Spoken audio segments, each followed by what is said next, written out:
कामिका एकादशी व्रत की कथा। एक समय की बात है, एक गांव में एक क्षत्रिय रहता था।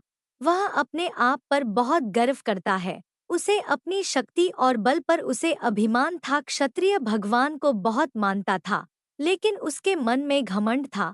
वह हर दिन भगवान विष्णु की पूजा करता और उनकी उपासना में लीन रहता था।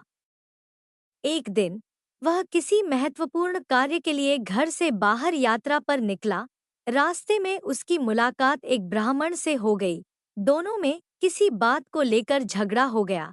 झगड़ा इतना बढ़ गया कि बात हाथापाई तक आ गई। क्षत्रिय बहुत बलवान था, इसलिए ब्राह्मण अपनी दुर्बलता के कारण क्षत्रिय के वार को सहन न कर पाया और वह वहीं गिर गया और उसकी मृत्यु हो गई। ब्राह्मण की मृत्यु से क्षत्रिय हक्का बक्का रह गया। उसे अपनी गलती का एहसास हुआ और वह बहुत पछताया। ये पूरी बात गांव में आग तरह फैल गई। क्षत्रिय युवक ने गांव वालों से क्षमा याचना की और ब्राह्मण का अंतिम संस्कार खुद करने का वचन दिया। लेकिन पंडितों ने अंतिम क्रिया में शामिल होने से इनकार कर दिया।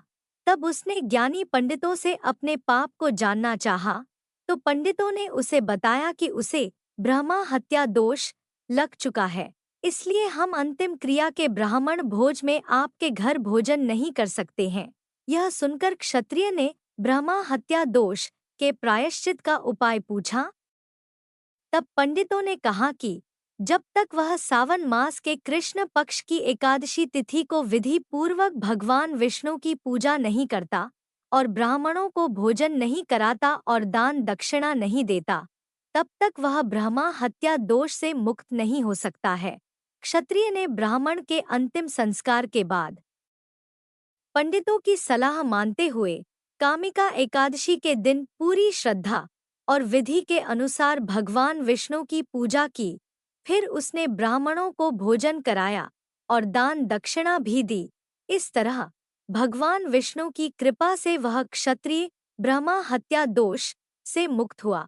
चैनल को लाइक, शेयर एंड सब्सक्राइब करें। कामिका एकादशी व्रत की कथा। एक समय की बात है, एक गांव में एक क्षत्रिय